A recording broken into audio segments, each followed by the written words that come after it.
Welcome to That1 Podcast. If you're ready to break free from the ordinary, this is where real stories of real game changers come to life. Are you ready to be that one? Welcome back to That1 Podcast. It is your boy C-Roc here. I'm fresh off a trip to Vegas, A4M Longevity Conference. It was amazing. I'm actually overwhelmed at the amount of people that we knew there, that we work with, and everybody wanting to meet and connect. And I didn't get to everybody, which I'm the kind of guy that wants to get to everybody. So I was a little frazzled and overwhelmed, but came back and I'm going to continue to go to those events. They're just phenomenal types of people and trying to make an impact in the world. So shout out to the founders of that event and all the people that I met there. That1 Network, That1 Quantum Expansion members. Today we have my friend and a client of ours at That1 as well, Blake Harris. He's an attorney. Blake, welcome to the show, man. Hey, Mike, thanks for having me. I was actually just in Vegas a few days ago on another podcast, and glad to be back in Florida for a little while, and great to be on the show. I think we're going to have a fun one today. It's my pleasure to have you, brother. And by the way, I was on that podcast a couple years ago, so it was a good time. Okay. Good. He's old Bradley. He's really, really good at welcoming you and being hospitable, and he's got a cool personality. He's a character.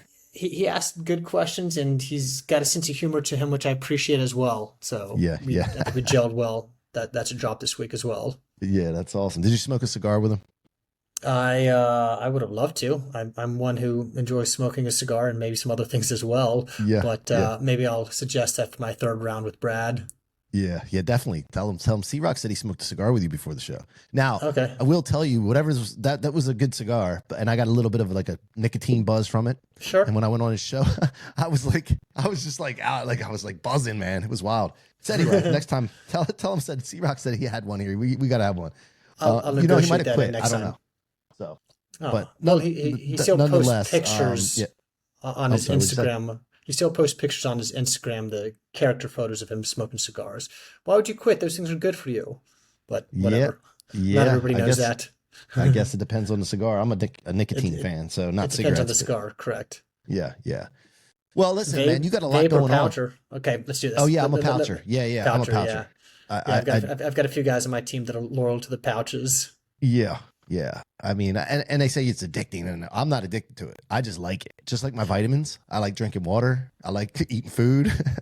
Well, people don't realize nicotine has a lot of health benefits. Well, I mean, I think nicotine users are aware of this. The general public has been so scared by cigarettes, but there's a lot of bad health information out there. I think nicotine can actually be very helpful for the brain. Yeah, it's a powerful nootropic for sure. All right, so you got a lot going on right now, and if you don't mind just kicking it off, I want to start with like understanding what makes you that one in your space. What makes me that one in my space? Well, for one, I run the nation's largest law firm, exclusively focused on offshore asset protection. My law firm, I'm pretty sure, has set up more offshore trusts over the past few years than any other law firm in the country. We only work with clients we work with clients of various net worth, but most of our clients have between about $1 and $10 million in assets. And we are the largest law firm exclusively focused on this type of planning. So that's why it makes me that one. I'm also unique in that I have the confidence, and I run a clean enough shop, and I run a totally clean shop, that I have been able to stand up and speak out against things going on in the industry that are not appropriate. And not only do I have the largest firm exclusively focused offshore, I also am one of the very few attorneys I've ever known to actually speak up when somebody else in the industry is doing something wrong. And that's where I've spent a little bit of my attention lately. And I'm happy to go more into that whenever you'd like. Yeah, we will. But before I do that, what is it that you feel is causing you to be willing to do that, right? Like, instead of just focus on your work, right? Mm-hmm. What is it in you, or what's the catalyst for that? Well, it's a couple of things. Number one is I have a great team. There's definitely other good people in the industry, but nobody else has a team like I do. And when you have that kind of support around you, you get just unlimited confidence. And I have the confidence that I can stand up and say something, and I will be able to weather whatever the backlash is. And on top of that, there's nobody who runs a firm with more integrity than my law firm. And I stand by all of my work, all the things that I have said on video, all the things I say to my clients. it has gotten to a point where there's a particular person in the industry that needs to exit. The industry serves a very noble purpose, helping to protect people's future and people's freedom by protecting their assets. Unfortunately, there's a member of the industry that is a rotten apple and they need to go. And I've spent money filing a lawsuit and building a website to expose this individual, hoping to force them out of the industry. Yeah. And can you just say that the website before we get into the details? Yes. So the individual who I filed a lawsuit against, my law firm has filed a lawsuit against a federal lawsuit for deceptive advertising and deceptive trade practices and false advertising. His name is Kevin Wessel. He goes by the street name, The Business Guy. So his channel is The Business Guy. He runs a variety of different corporations, all doing essentially the same thing, which include Asset Protection Planners and Lawyers Limited. You can read the complaint. You can also read a background report that I had a private investigator put together, and you can read more about his background in the lawsuit at the Offshore Watchdog. So it's theoffshorewatchdog.com.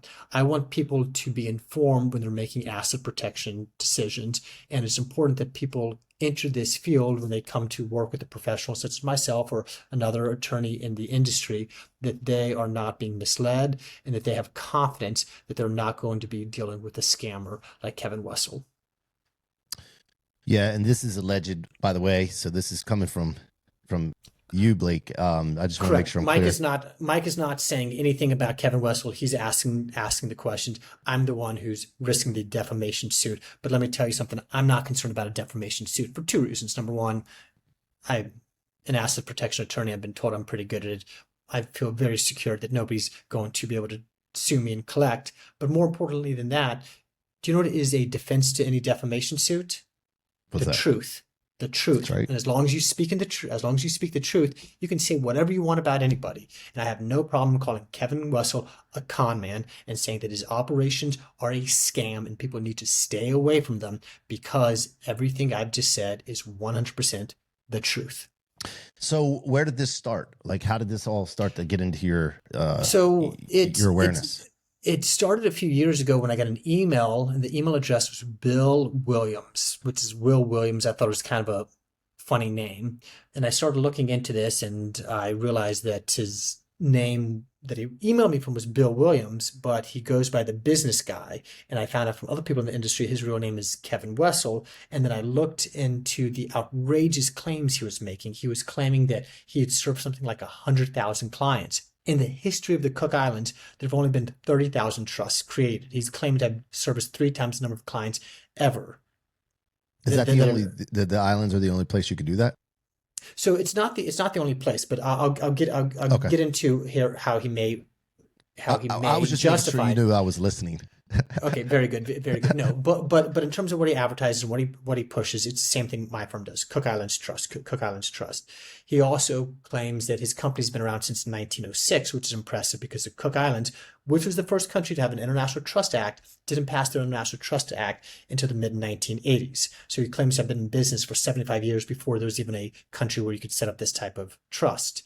He also claims that he's been in the asset protection industry for 30 years, despite his own YouTube channel showing 12 years ago he was running a pawn shop.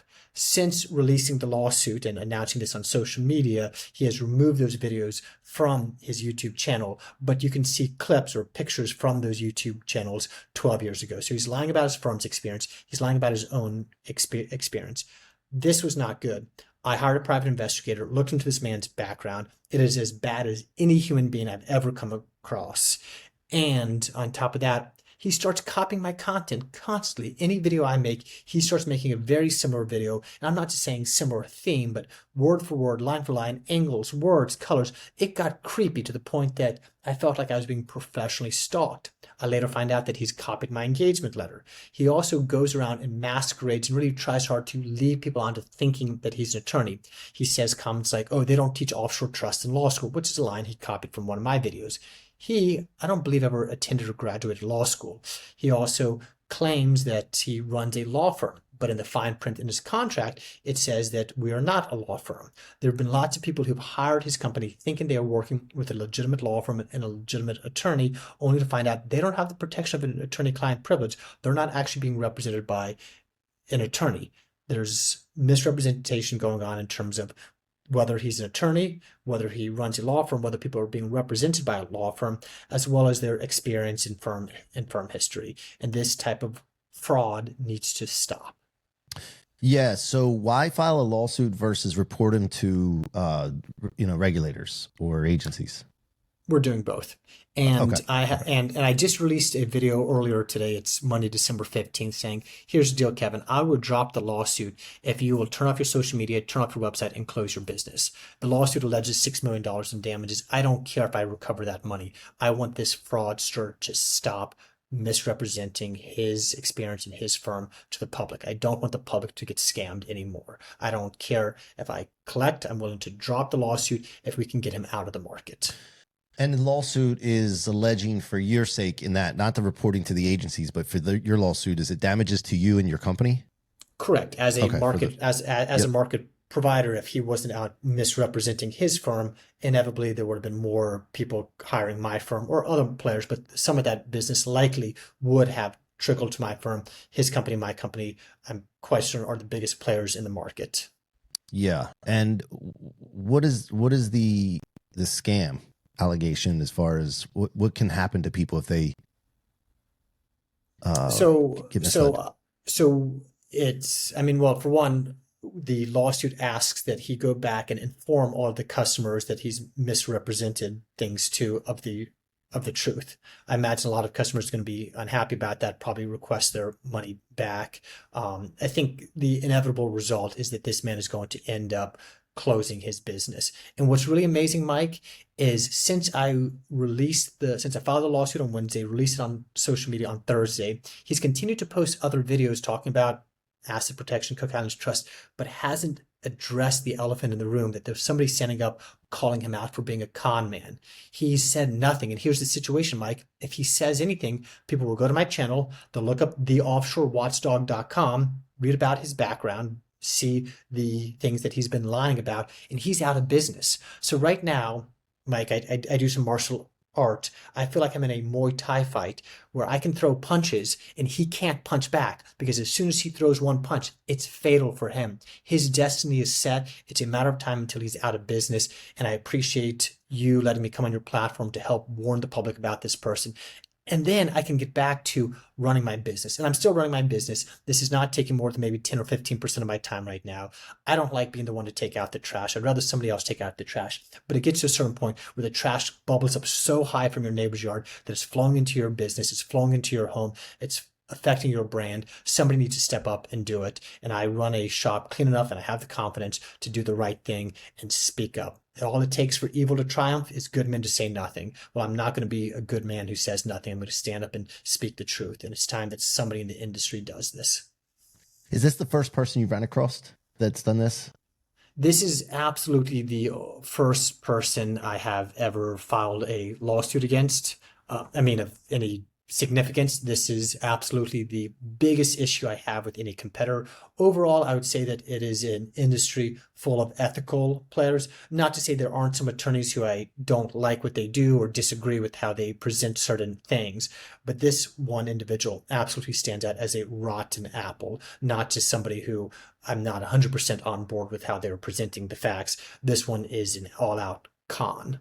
Yeah, because there's sometimes you'll see some things you disagree with and it might be borderline and all that. This is over the line as far as you're concerned. Correct. It took quite a while to get me to the point that I am now, that I've decided to expand my own resources, my own time, and put my own name on the line and deal with whatever backlash I'm dealing with this person who clearly does not play clean. But it's time. But it had to be done. Why do you think he's doing that? Why do I think that he's misrepresenting his? Yeah, why do you think he's doing like the things he's doing that are wrong? Like, what do you think's going through? I always like to study human behavior. So right? I think it started out years ago. He would just lie about a little bit. Nobody called him out on it. So he lied about a little bit more. Nobody called him out on it. And as the lies continued to grow and grow and grow, nobody called him on his bullshit. And now he just stands in a massive pile of shit, and nobody's pointed this out. And so I come in, and I'm not one who stands for nonsense like that. I'm not afraid to call it bullshit. All right. And one last question on this topic, then we'll shift to you. Sure. What is he not able to set up trusts? And like, if somebody does work with him, are they automatically screwed, or is there a chance that they might be set up correctly? Or so I'm not alleging that the trusts are not being set up properly. I'm not alleging that the money's not held offshore properly. I personally would be concerned about working with somebody who hides their real name and has his past where court has said that he ran a fraudulent asset protection scheme where investors lost money, where he has a history of bankruptcies, where he also has been called by the court the most dishonest person they've seen in 33 years. I'm paraphrasing exactly what the court said, but I believe the term was that he was evasive or outright lied at trial. And this is all on the offshorewatchdog.com, where you can read exactly what he said and what happened previously in court. What exactly was your question? Why does he? No, my question was making sure, just asking, like, does everybody that works with him not get what they want? In other words, or is that because of the way he's set up, or that you weren't alleging that? I'm not alleging necessarily that they're not getting what they want in terms of the product. Yep. However, they're being misled about who they are working with, about the experience. They're also, very importantly, being misled about the existence of an attorney-client privilege, which in the event of litigation is very important. And so in that regard, they're not getting what they want, because for some of them are not getting what they want because they think they're working with the law firm protected by the attorney-client privilege. In truth, they're not. So in that regard, they're being misled. Are trusts actually being registered? I don't know. I don't know is the answer, but I'm not alleging that trusts are not actually being registered or that all the money being put offshore is being stolen. That is not something that is part of my allegations or part of my beef with him. However, as we farther down this lawsuit, I think we're going to uncover a bit more about his enterprise. And from what I've heard from our server, he's trying to hide from being served, which is a bit amusing as well. Somebody who's saying, hey, trust me with your money. At the same time, he's hiding from anyone trying to serve him. Interesting. Okay. Interesting. Well, yep. Well, thank you for sharing what you're going through right now. I appreciate that. And of course, we want everybody in every industry to operate with integrity. But this world is evil. There's a lot there's a lot of evil people, really it comes down to people they're just confused. They really don't understand that they're not just hurting other people, they're hurting themselves. And I hope that this brings a better life for Kevin, that he gets out of this industry and he finds some industry where he's not hurting his own karma and hurting his own family by being a con. And he can go into some other business where he runs truthfully and he can get right with God. Yeah, for anyone out there, that's the problem, really. I mean, it comes down to you cannot be who you were meant to be when you're not doing things ethically. It's going to start eating your health. It's going to start hurting you in some ways. You're not going to be as successful. Short term, you can get ahead, but sooner or later, your karma gets to you. And I didn't particularly want to be the medium for passing his karma to him, but I haven't done anything to him that he didn't do to himself. Yeah, at the end of the day, if you don't believe us, folks, go watch the movie Wolf of Wall Street. Watch the whole movie so you can see how it ends. Okay. Watch the movie Goodfellas. I used to love Goodfellas when I was in college, but then at the end it was so depressing because anytime you go through this and do these kind of things, there's always a reckoning, folks. There's always a reckoning. Why it's eventually going to happen. So why go through that? I'm a good kind of example of building something slowly with a great foundation the right way versus, hey, let me shortcut this. Let me do this. Let me do that to build faster so that I have it now. And then it comes falling down. There's a in the Bible that I read the Bible every day. It talks about a foundation built on sand will crumble. So anybody out there, karma. Something to ponder. So all right, so Blake, let's talk about you. How did you get into law and asset protection in the first place? So this was very much an industry that called me. I don't know that I chose this profession. It was just one that really brought me into it. Graduated law school about 15 years ago, found out I had to get a job, started working for a trust law firm. I think it was my third day on my job. I Googled what's the most complex or most expensive type of trust, and I discovered the offshore trust world about 15 years ago. Shortly after not too long after I started my own law firm, my law firm was located just a few blocks away from another attorney named Barry Engel. Barry Engel was the OG of the industry. He's the one who initially co-drafted the Cook Islands Trust legislation. And then I went on to learn from him. I went on to travel the world. I've been to close to 50 different countries, met with trust companies, protectors, bankers, accountants, CPAs, attorneys all over the world, and built up this very strong network. On top of that, I've been very active with my marketing, which has resulted in lots of clients, which has then brought me lots of experience. I've then built out this very large team. As I've said, it's the largest that's exclusively focused on offshore asset protection, and it's very much become not just my job, but it's my life, it's my passion. It's something that I very much believe in. I very much enjoy what I'm doing. I'm having a lot of fun with it, but it was just a matter of meeting the right people and making the right decisions and finding something that interests me, but also I felt like I was providing a huge value for the clients. I think it's very important that people have freedom, and without protection, freedom does not exist. Yeah, I agree. And so why, like when you went to law school, what were you envisioning yourself to practice? Like what kind of law? What kind of law was I envisioning myself to practice? Well, interestingly enough, my undergraduate was in finance, and law school is 3 years. Both summers I spent working for boutique investment banks in New York City. Money's where the money is, and I wanted to be around the money. Well, life took a little bit of a twist around the time I was graduating, and did not go to New York. Instead, went out to start my family in Colorado. I have two beautiful children that were born about 12 years ago in Colorado, and ended up starting with a small trust firm, then went on to start my own firm.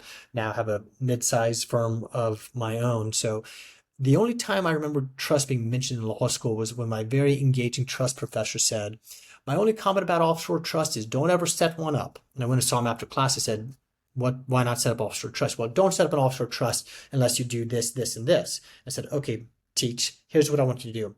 Keep telling all the other law students, don't set up an offshore trust. Yeah. Then when I entered, there won't be any competition. Yeah. Here I am, 15 years out of law school, and there is no competition. I mean, there's one fraudster competitor, but he's going to be gone soon, and the market's very much mine. That being said, I would like to add, I have no problem with competition. I welcome competition. I write books to help the competition. I teach continuing education to other attorneys. I co-counsel. I encourage other attorneys to get into the offshore industry. It's a wonderful industry. I've got no problem with competition. We just can't have any fraudsters. Yeah. So what is the difference between offshore and a onshore trust? Good question. And is there, and follow up to that is it escaping? Is it frowned upon by the IRS?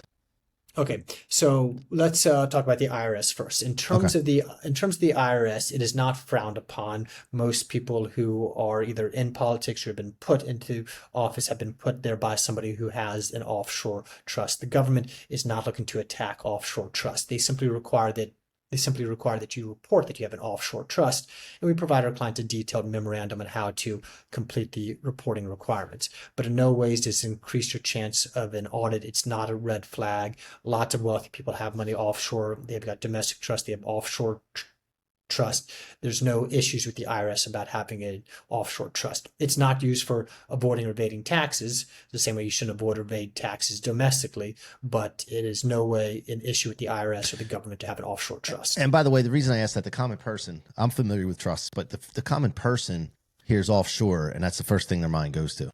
And so that's why I bring it up. It's for protection, by the way. Sure. Hollywood has done a very good job of convincing people that any international business is nefarious. But the reality is there are nefarious actors inside the United States. There are nefarious actors outside the United States.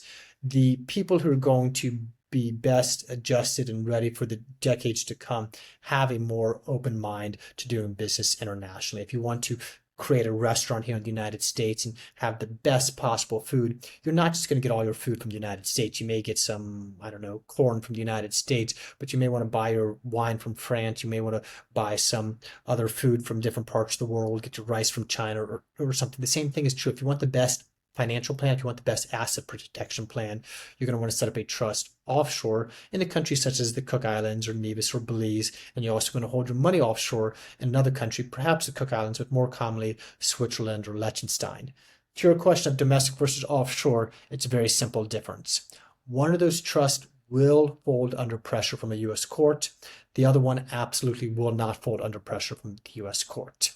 If you are a plaintiff attorney and you are going after somebody, Mike, and you want to take their money and recover their assets, which would you rather them have? Their money domestically or their money offshore? Of course. Same question. Yeah. If you're talking settlement, which are you going to be quicker to settle? When they have their money domestically and you know that if you push hard enough, you can break into that domestic trust, or have the money offshore where no matter what your U.S. licensed attorney does, they're never going to get the money. You get much better peace of mind and much better settlement leverage if you have an offshore trust. Why are domestic trusts accessible though by a lawsuit if it's designed to be a separate entity? So the way that the laws work in certain states is you can have these domestic trusts, and in theory, the way it's written, it's protected. But there's a difference between the way the law is written and the way that the law operates. And this is really the whole point of having an attorney. Anyone can go and access information. There was a time when attorneys guarded the information, but now there's the internet. Anyone can access the internet to see what the rules are.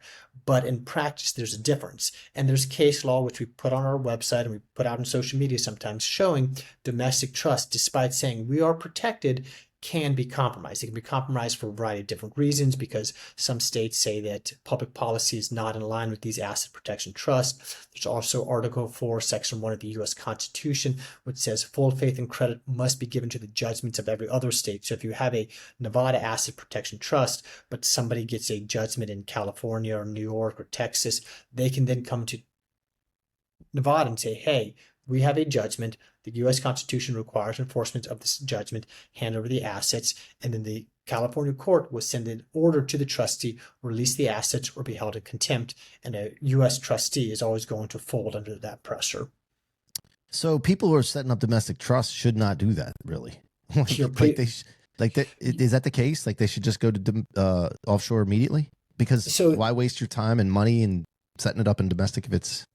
So an offshore trust on average, I would say, is maybe 30-40% more expensive than a domestic trust, though you get that back many times over when in terms of protection, the settlement leverage. You can avoid the IRS reporting requirements. I will not set up anything domestic for, maybe it's selfish, but it makes me nervous. However, I'm doing work that's making me nervous about my client. I don't think I'm doing a real service to the clients. And it's not just about protection, that's very important. It's about peace of mind. And that's why having it offshore just is going to provide me and the client so much more peace of mind. You don't have to worry about trying to move the trust overseas later when you're already in hot water. You don't have to worry about a U.S. court breaking it. You don't have to worry about a U.S. trustee folding. It's just much better product. Lots of attorneys have not taken the time or put in the effort to travel to the foreign countries, to develop the knowledge, to develop the network in order to set up an offshore trust. So what do? A lot of them will lie and say, oh, you can't create an offshore trust. It's going to cause tax problems. Bullshit. It's going to land you in jail. Bullshit. And then they go and they point to case law where people created an offshore trust and went to jail, but not because they had an offshore trust, because they also committed tax evasion, or they lied to the court, or they didn't obey a court order. All of these things would cause you to end up in jail even if you didn't have an offshore trust. But what's interesting is because they had an offshore trust, even though they were doing some bad things, a lot of them still kept their money. Had they had a domestic trust, they would have still ended up going to jail, but they would have also lost their assets. I kind of equate it to during COVID. There were some people who got COVID and then they were in a car accident and died, and the statistics were coming out saying, yep, another COVID death that had nothing to do with COVID. Yep. They were just in a car accident. I have a client who's in jail right now. They created an asset protection trust, and then they drove drunk and they killed somebody, and they're in jail for DUI manslaughter. It's got nothing to do with the fact they have an offshore trust. Yeah. Well, when you set up a trust domestically or offshore, it's not your assets anymore. So that's why I don't understand how they can break a trust, even though. So let's examine that statement a little bit, Mike. Yeah. So by the way, I'm not a lawyer. That's Thank you. Obvious. So who owns a trust? There are two owners to a trust. There's the trustee, who's the controlling owner, and then there's the beneficiary who's a beneficial owner. So there's two owners. So the trustee, it's their assets from a legal perspective. They're outside the United States. They're not handing over the assets. The client, as the ultimate beneficial owner, is where a creditor could use that as a point of attack, or just say that the money was transferred in too late and therefore it should be clawed back.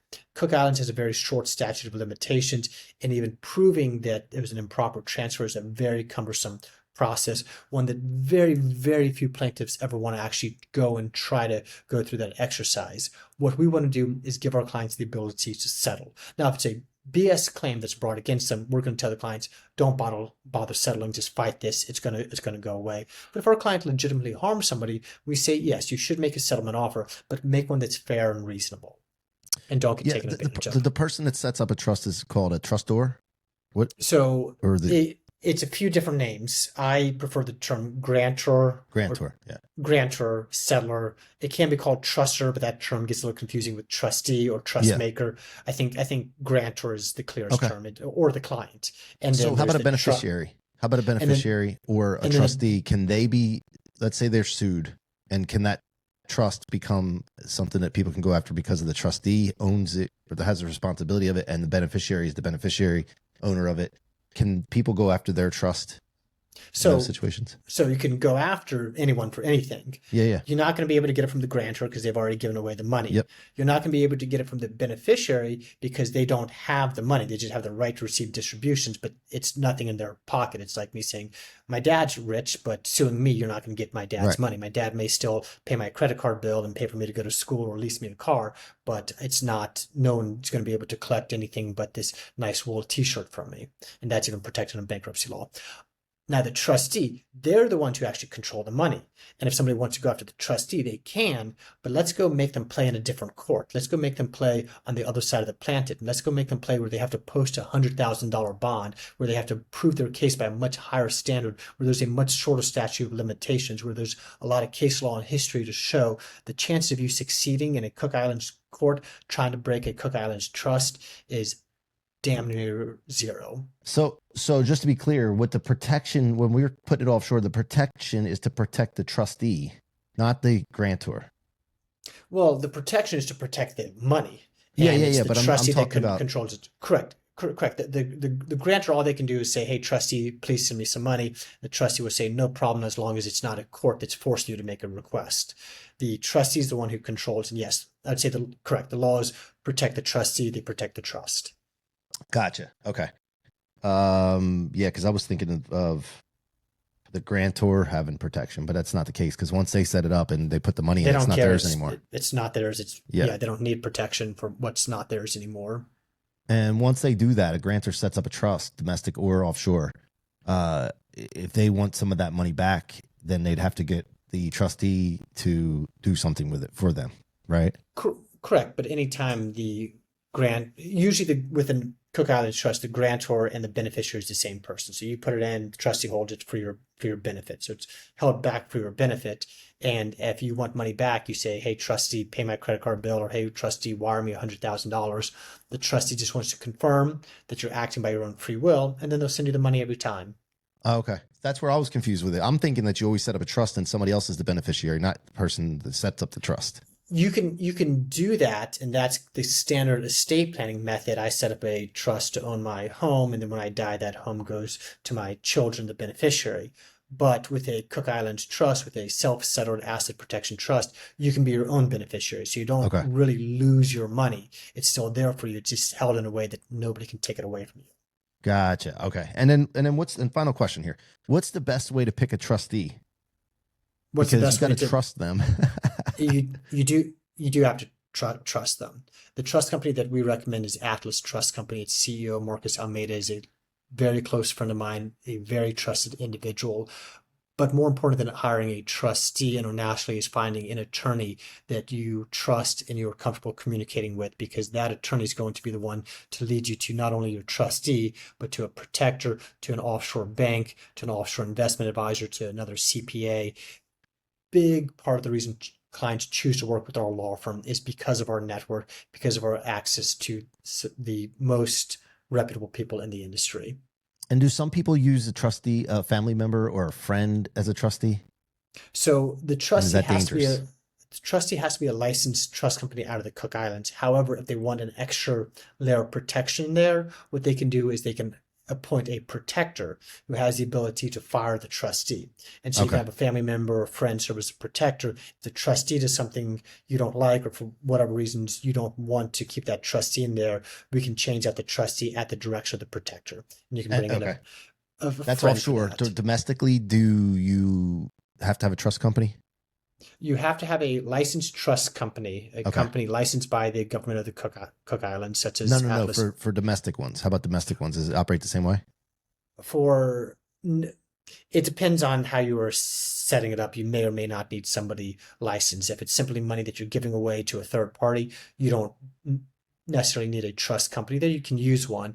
If it is set up where you're your own beneficiary, then I would highly recommend using a licensed trustee. However, I'm never recommending doing a domestic trust because I don't want to be responsible Right. when court breaks it. Right. Okay. And to be clear for those listening right now, you are looking for people that have at least $1 million to work with and serve people that have at least $1 million in assets that need to be protected. And So up. it's not a hard number, but No, but most of our that's clients have between about $1 million yeah, and $10 million in yeah. assets. We do have quite a handful of clients whose net worth is a little bit below $1 million. They have higher concerns, and I do have quite a handful of clients whose net worth is in the deca millions, and a couple of clients who are centimillionaires, but most Yeah. are between 1 and 10 million. Okay. All right. So, and what's the website again you wanted to mention for people to go check out your Well, if you buddy? want to check me out and learn more about asset Yeah, protection, give yours first, and then give your buddy the it, one you talked about for your buddy. it's Blake Harris Law. All of my social medias, I'm very active on all the social medias, all the major platforms. Blake Harris Law, TikTok, Instagram, YouTube, Facebook, X. Blake Harris Law. I post almost daily. I'm talking about asset protection. I get educational content. I try to have some fun with it as well. You can also keep up with the lawsuit against Kevin Wessel, also known as the business guy. I will be talking about that on my social media, but if you want to read the full background, go to the offshorewatchdog.com. It's really been quite a fun process that we are going through right now. It appears that he's even hiding from being served. I just got that message from my attorney, so it's going to be it's going to be a show, and I really just look forward to it being over because there's nothing I want to do more than focus on continuing to grow the best asset protection law firm this world has ever seen. Love it, man. Well, listen, I want to thank you first of all for coming on the show today, spending time here, sharing your thoughts and sharing what you're working on right now. And Blake, also for your trust in us in that one and being a part of our community and network. I really appreciate that, man. It means the world to me. And, look, I look at, as I was growing our network, like how can I have the Avengers situation for me? Right. Cool. And so having you on the show too also puts it at the top of mind of what you're looking for and who you can serve. So that keeps in mind. So I just want to thank you for that. Thank you. Mike, and you have quite a loyal group, and it really says a lot about your character. And I appreciate you having me on the show. And yeah, let's do some more business together. All right. Sounds good. Hang tight while I wrap this up, folks. That's That One Podcast for today. Make sure you hit the follow button at the top of your favorite podcast platform or the subscribe, whichever it says, and keep coming back. But most importantly, until next time, be that one.